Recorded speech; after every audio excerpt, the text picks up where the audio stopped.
మధ్యలో ఏమైందో తెలియదు, మెసేజెస్ లేవు, కాల్స్ లేవు. సో అది కూడా ఒక నా తప్పలేండి. అంటే తప్ప అంటే నా బ్లండర్ ఏమైందంటే, నేను ఒకరోజు లీవ్కి వస్తున్నా, ట్రైనింగ్ మధ్యలో ఒకరోజు లీవ్కి వస్తుంటే, సో కలవమన్నారు.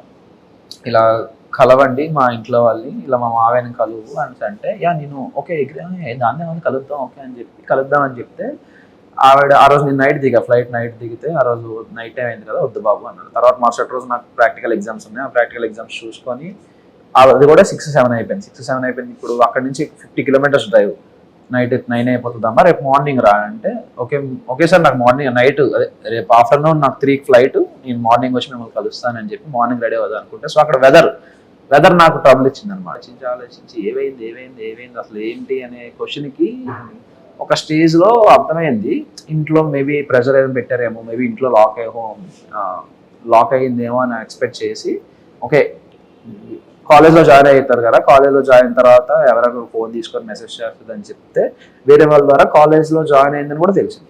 కాలేజ్ జాయిన్ అయింది కదా ఇంకా మెసేజ్ రాకపోవడం ఏంటంటే, నేను మా ఫ్రెండ్స్కి వాళ్ళందరికీ ఫోన్ చేశారా, ఎలా ఉంది ఏది కథ అని చెప్పి నేను ఎంక్వైరీ చేసి, తీరా వాళ్ళ క్లాస్లో ఒక ఫోన్ నెంబర్ 4 రోజులు తపస్సు చేసి ఒక ఫోన్ నెంబర్ పట్టుకొని ఫోన్ చేస్తే, ఆవిడ ఫోన్ ఇస్తే నేను తర్వాత మాట్లాడతానని చెప్పి, తర్వాత ఒక స్టేజ్లో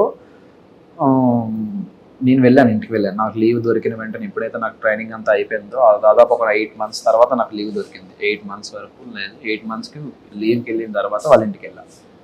ఇంటికి వెళ్తే వాళ్ళ డాడీ వాళ్ళు అవ్వదు అసలు ఇంట్లో కూడా రాకు అదే చెప్పి పంపించేశారు, బయటికి పంపించేశారు. సో ఓకే నో ప్రాబ్లం అని చెప్పి నేను సైలెంట్ అయిపోయాను. తర్వాత విషయం ఏం జరిగింది, ఒక 3-4 months తర్వాత వాళ్ళ డాడీకి నేనే ఫోన్ చేశాను. ఏంటంటే అప్పుడు టైం పాస్ కోసం అని చెప్పి నా కాంపిటేటివ్ బుక్స్ అని చెప్పి దానికి పంపించేశాను, ఇలా బుక్స్ చదువుకో ఇంకా బెటర్గా ఉంటుంది, ఇంకా నువ్వు డైవర్ట్ అవ్వడానికి బాగుంటుంది అని చెప్పి, ఓకే నాకు ఎందుకైనా పనికి వస్తుంది కదా బుక్స్ అని చెప్పి నేను కాల్ చేసి, ఇలా నా బుక్స్ అడుగుదా అని చెప్పి బుక్స్ కోసం ఫోన్ చేసి, అతను ఏమన్నారంటే, మీరు చేసేసుకోండి బాబు అది ఇది అని చెప్తే, ఆవిడ నెంబర్ ఇచ్చారు. తన నెంబర్ ఇచ్చిన తర్వాత తనకు కాల్ చేస్తే, నేను ఒప్పుకోను అది ఇది అని చెప్పి, ఫస్ట్ 2 రోజులు తెలుసు కదా మీ అమ్మాయిలు, అమ్మో బతిమాలాలి మిమ్మల్ని, అంత ఎక్కడికో ఎత్తాలి, అంత ఎత్తి ఇలా కాదు ఇలా జరిగింది అంతే ఎక్స్ప్లెయిన్ చేసి, నేను పడిన పెయిన్ అన్ని ఎక్స్ప్లెయిన్ చేస్తే అప్పుడు కరిగింది.